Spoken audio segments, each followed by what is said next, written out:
Alright, awesome. So you guys have gotten like the cool little secret little trick, how to increase your happiness. You know, the insane importance of smiling and being happy. We're always focusing on that positivity, which is like so ridiculously powerful. It's just insane. Hopefully you've kind of been applying this, and as you work through sort of the general 9 to noon members era, there's gonna be a whole lot more like meditation, and so this is really gonna help you with that as well, which is like super cool. Which is just it's just awesome, man. I'm so jealous. You guys are crushing it. You're making it far here. You're doing an amazing job. So congratulations on being here and crushing it. So with that said, let's go over to the computer and let's go over to the story of this stockbroker. So this man, he's named William Sternhart, and see, William was a stockbroker, coolest guy on the planet, and he was a typical of what Dale calls like hundreds of his students. And what happens, he'd been married for over 18 years, and in all that time, he rarely smiled at his wife or spoke 24 words from her from the time he got up until he was ready to leave for business. And so he was like literally just this huge grouch, and it was terrible, man. There was no happiness, there was no smiling, there was no positivity in his life. And so when Carnegie kind of made him talk about his experience with smiles, he thought he would try it for a week. So the next morning while he was combing his hair, he looked at his clumbug in the mirror and said to himself, "You will smile." And so just make yourself like a sticky note, put it on the mirror, make yourself a little piece of art, put it in front of you, and make yourself smile. Force yourself to smile. And so that's exactly what he did. And the instant he did that, everything changed. So he goes down to sit at breakfast, and he greets his wife with a "Good morning, my dear." And he smiles at her while she says it. And she was like shocked, bewildered. It was insane. And he told her that in the future she could expect this as a regular occurrence. And he kept it up every morning. He turned it into a habit. So imagine, like, these guys, his wife and himself, like, they had been floating apart for years because he was never really smiling. He was always just in this neutral state.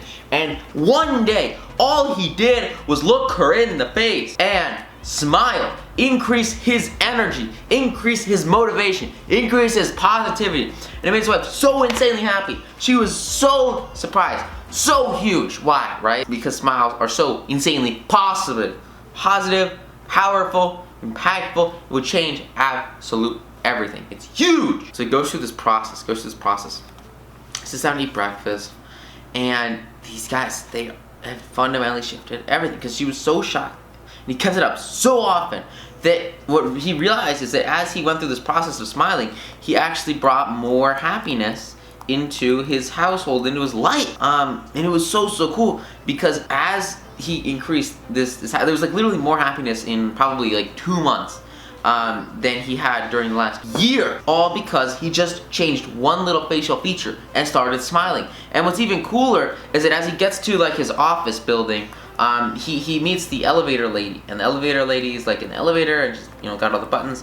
And all he did was he transferred this positive energy. He transferred the smile that he had from his home into his work. And he got in this elevator with this lady, and he just smiled at her and said, "Hey," and called her by her name.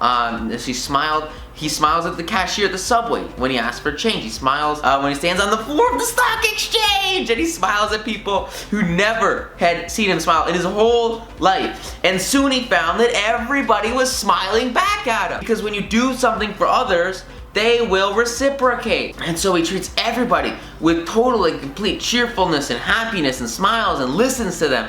And in exchange, the smiles not only make his life happier and make him more fulfilled and strengthen his relationships, but most importantly, they bring him to a whole new peak state where he is delivering so much more value to the marketplace. He's making more money, he's having more success, and he's having more happiness at the end of the day with the same amount of work because he's simply smiling. Like, I don't know how else I can say it, guys. He doubled his pay because smiles are they're worth money, dude. All you have to do is smile to increase the value you bring to the marketplace. He shared his office with another broker, and one of his clerks was a nice guy. He was so elated with the results that he got. He talked about this new philosophy of human relations and smiling at people. And as he sits in his office with this clerk, he's just insane. He confesses that when he first came to work with him, he was so sad, and he thought he was a terrible grouch. And only recently he changed his mind and thought he was a happy guy and a nice guy and a super cool guy. Not because like anything in his personality changed intentionally,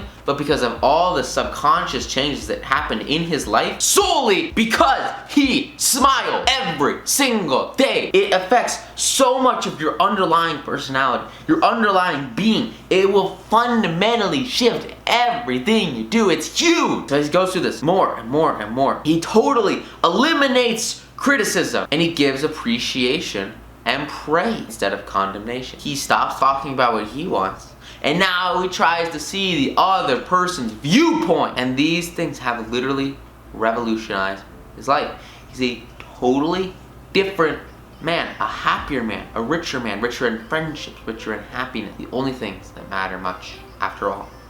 And this whole life transformation, like this massive change from being just the grouchiest guy on the face of this town, came from him smiling, and that's it. It's insane. So if you don't feel like smiling, first of all, suck it up. Force yourself to smile. If you're alone, force yourself to whistle or hum or sing, because literally smiling, like it will make you feel happier the moment that you do it, and you'll love to do it the instant that you start to smile. Like jump up and down, get excited, get hyped, get pumped. Listen to whatever you want, pump you up, put you in that state of happiness, of smiling, of fulfillment, because it absolutely changes everything. It's huge. Act as if you're already happy, and you will be happy. Like, oh my God, this is huge. Like, it's this idea that if you want to get to like the top of this mountain, and you're starting out really small, you're over here, and you're just starting out, and you gotta, there's a huge journey you have to take to get up here, and you've got to climb up all this stuff to get here. What should you do? Well, let me tell you exactly what you should act as if you're already here, and your actions will align themselves in accordance with what you need to do to actually come up the ladder to get here. And you'll get here 10 times faster if you believe wholeheartedly and completely that you already deserve to be here, and you are already here. So the moment you apply that, everything changes. So already believe that you're happy. Already believe that you are a joyful person who smiles all the time. And guess what happens? You'll start to smile. You'll start to be happy. It's insane. Here's the way philosopher William James put it. He said, action seems to follow feeling. But really, action and feeling go together. And by regulating the action, which is under the more direct control of the will, can indirectly regulate the feeling, which is not. So literally, if you want to change your mindset, if you want to change your state of being, if you want to change how everyone perceives you and how you perceive yourself, and kind of more importantly, the way you think about yourself, the way you think about your actions, and the way you think about the work that you do, all you have to do, you don't have to like change your mind, you don't have to change your biochemistry, you don't have to change your philosophy. All you have to do is change your actions, right? And act better, act higher, act more deep and connected with whatever it is you're doing, and act in a way that somebody who has already accomplished what you want to accomplish would act, and you'll get there mentally, and you'll get there physically, and you'll turn it into a reality and manifest it into success by simply acting in the way that you would act if you already had that achievement and made it, which is huge. The sovereign, voluntary path to cheerfulness, our cheerfulness is lost, is to sit up cheerfully and act and speak as if cheerfulness were already there, and it will manifest itself and turn into a reality automatically. Thus, the sovereign voluntary path is the only option. You have to believe that you deserve and that you are happy and that you're successful, and it becomes real, because everybody seeks happiness, and the only sure way to find it is to control your thought. Happiness doesn't depend on outward conditions, it depends on your inner conditions. Change your mindset, change your life. That's the basis. And that's the super powerful foundation for all of this. It's just ridiculously huge, and it all comes from this ability to believe and succeed and have that mental clarity and that mental vision for the success you desire and the place that you want to go, which is why it's so important to like set those long-term goals right, because you'll see yourself in the future achieving that long-term goal. And then as you visualize that long-term goal, you visualize that achievement, you believe in it, it becomes a reality day by day by day, month by month by month, year by year. Because in all reality, you know, it's not what you have or all the material things in your life or the things that you can buy or whatever. Like, it isn't what you have or who you are. You know, it's not like your mind or who you are or what you're doing. It's not like what you're doing that makes you happy or unhappy. Like, none of that matters. The only thing that matters is what you think about whatever you're doing, about whatever you have, about whatever you're thinking about. Like anything in your life, the only thing that matters is what you think about it. and the way you perceive things and the filter that you have as the whole world comes in. Like if you're looking at it positive versus negative, like that's gonna change absolutely everything. And so if you can change your mindset and shift to thinking happily, thinking positively, always being happy and smiling, having that growth mindset, and being so deeply committed to always perceiving things in the best light possible, like your quality of life is gonna skyrocket, right? And it all stems from your ability to think about it in the right way, which is just huge. For example, two people can be in the same place, doing the same thing, and they both might have an equal amount of money and prestige, and yet one can be miserable and one can be happy. How come? Because of a different mental attitude.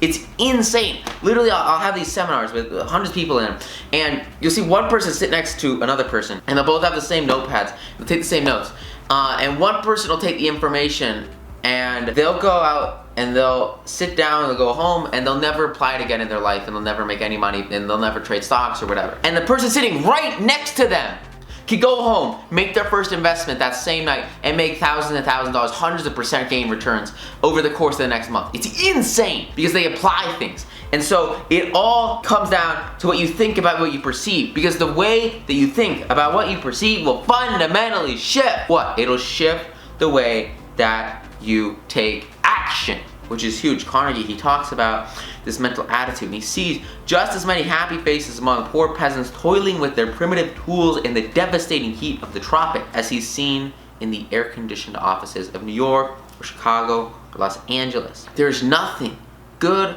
or bad about a situation. One group of people are ridiculously poor, living on, like, it's insane what they're living through, like, it's just crazy. You know, they've got, like, they're building, like, wood houses, thick houses. It's insane what they have to go through, and they're so happy about it, right? So grateful. Versus people that are living in these huge office buildings, they're also grateful and happy. Why? It's not because of the material things. It's because of the way that they perceive the world around them. And if you can perceive the world around you in a positive way and be happy with it, everything will be so much happier, so much better, and it's just crush every little part of your life, because you know that you deserve and you should be happy, right? Only thinking makes something good or bad, said Shakespeare. It's so powerful. Abe Lincoln, he remarked that most people are about as happy as they make up their minds to be. It's literally your decision. You can decide to be like most people and just kind of come through life being sort of happy, kind of bland, whatever. Or you can make the decision, to go out there and do more and be more and decide to be happy, because happiness is literally just the way that you perceive the world. It's up to your mind to be happy. It's your decision. It's so true.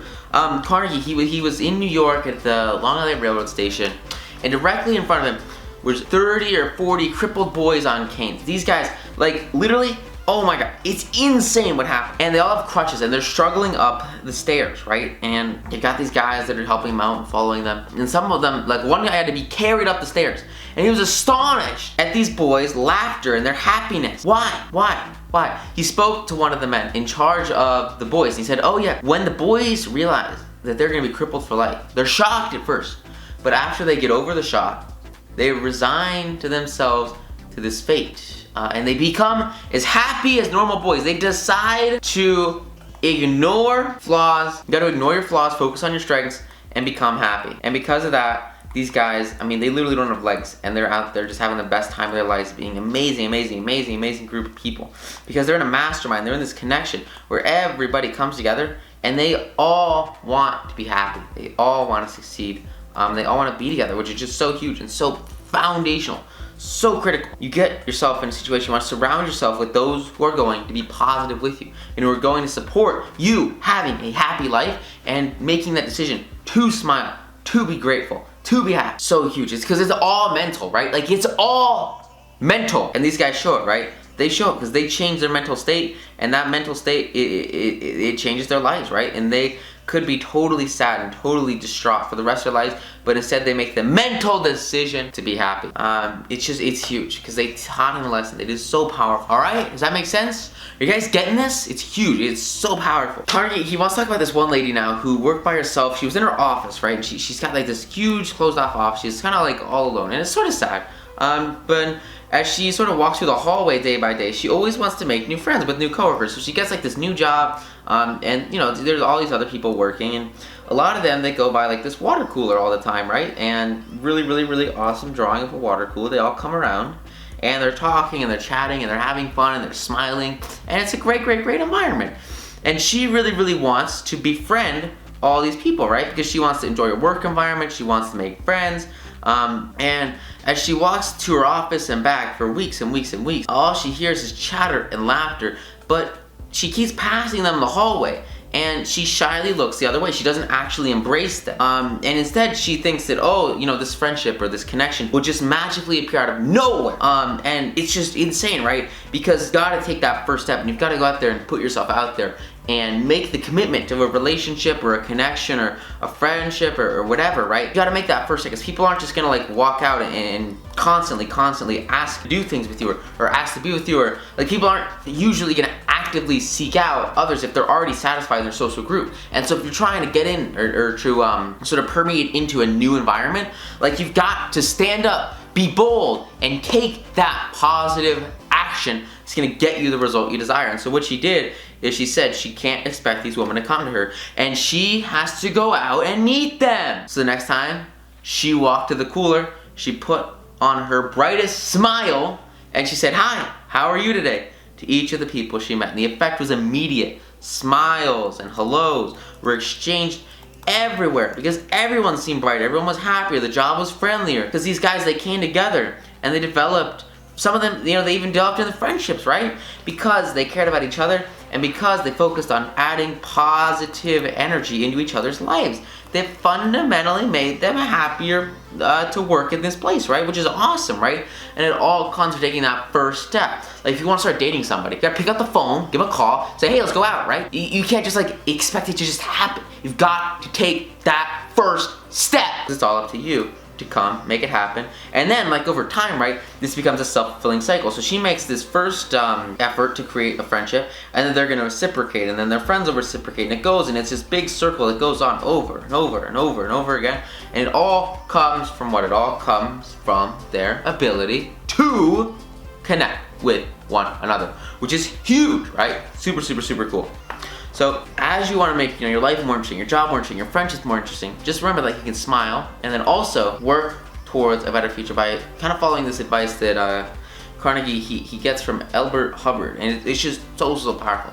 He says, whenever you go outdoors, or you know, draw the chin in and carry the crown of the head high, and fill the lungs with the utmost drink of sunshine, greet your friends with a smile, and put soul into every hand clasp, right? So like go out there and give your all whenever you're meeting new people, whenever you're just out there having fun, whenever you're enjoying your day. Like you always want to be effective, and you always want to be pushing yourself, and not like in a hard way, but just so that you can give and put out, you know, the best that you can be, the most that you can be, which is super huge. Don't ever fear being misunderstood. Don't think about your enemies. Don't worry about what people think. Like guys, it does not matter what other people think about you. I remember for so long I always cared, what do people think? Literally, it doesn't matter, dude. Nobody cared, okay?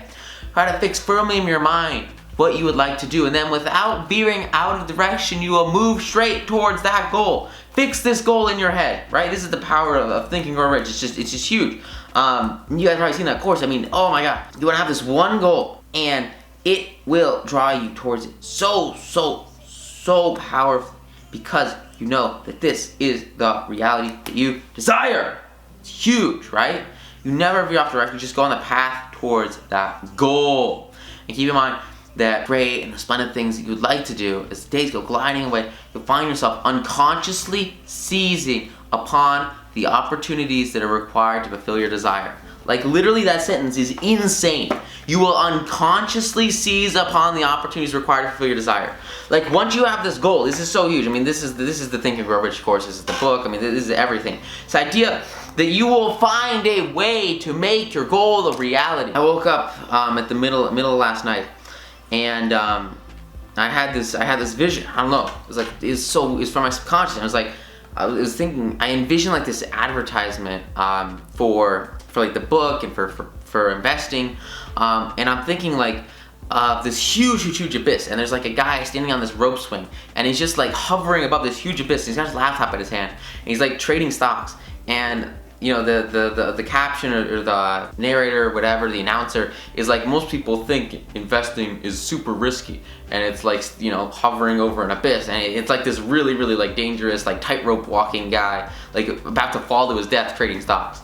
Then you pan out, and it's like, but if that's true, then, you know, how if all of the students that I've taught have this huge amount of success in their lives, right, with their investment? And then it's like, here's the power of how the uber wealthy invest, and how you can really have tons and tons of success, right? And so this vision for, you know, this cool little, like, I thought it was kind of cool little catchy ad, a cool little, you know, pattern interrupt of like somebody hovering over an abyss on a rope swing. It's like cool, right? And it relates to like the target. That all came from the subconscious mind, because he gave it a goal to work towards.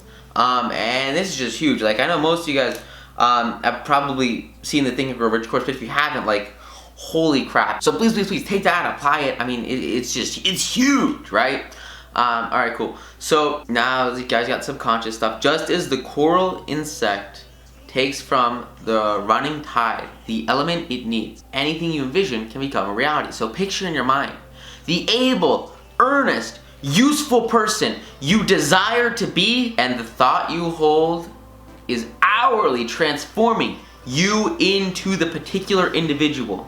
So just think about who you want to be, focus on it, and you'll become that person. Thought is supreme. Think like, oh, you want to smile more, you want to connect more, you want to be more outgoing. Just envision yourself doing it. Like, oh my god, this is so huge. Like, I'm running this huge 800 dash in about a week. And one of the best things I can do besides relay, interval, repeat trainings is to envision myself on this track and think about seeing myself succeed. And I've talked about this before, and I've given this example, but it's so huge. This idea that you want to envision the future that you desire, turn it into a reality. Thought is supreme. Preserve a right mental attitude, the attitude of courage, frankness, and good cheer. Really powerful quote that's insane.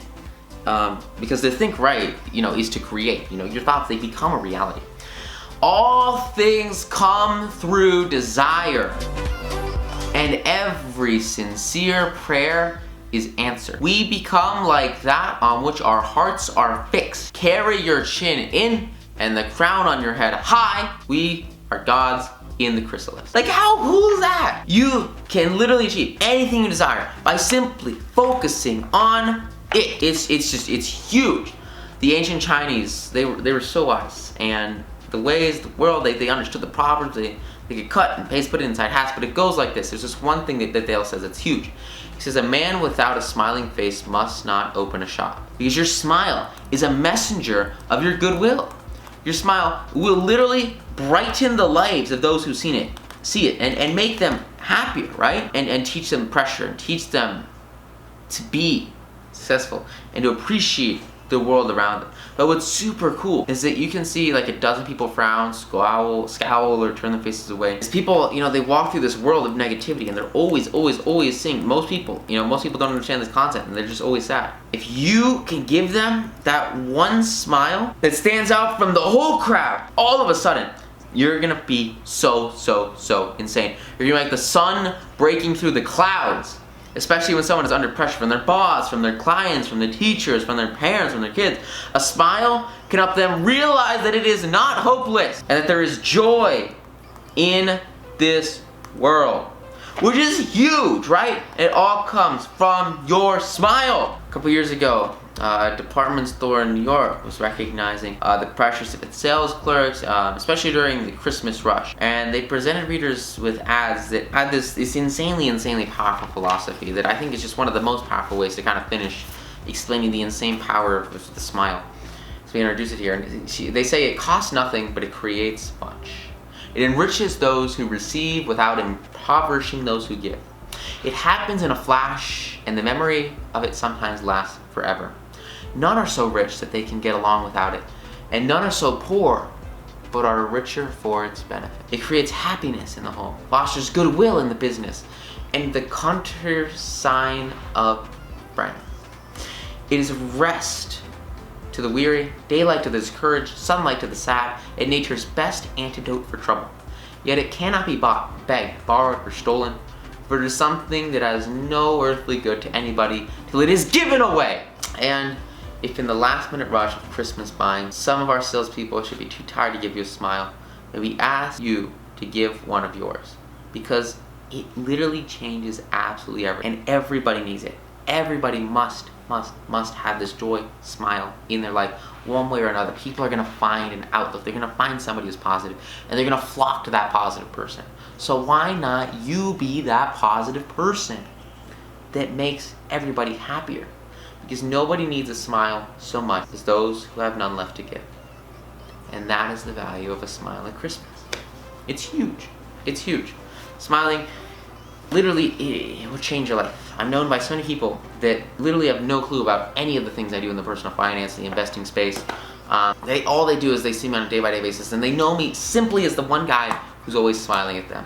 Because you will literally be like a ray of sunshine in a world of clouds. It will differentiate you so much and make you have such an elevated positioning that literally anything you desire, anything you want, any relationships that you want to foster, it's all right there for the taking. It's right there for you. Because you've won the friends, you've influenced people. This is like such a key concept, and it has fundamentally changed my whole life. Because like not only do you get to win friends and influence people, but you also get to fundamentally shift who you are and boost your personality, boost your happiness, boost your fulfillment, and literally change your entire life in the matter of just one simple action, and that is a smile. So hope you guys got a ton of value from this module. Go out there, apply it, absolutely crush it, and I will see you in the next module. Thank you so much. Bye.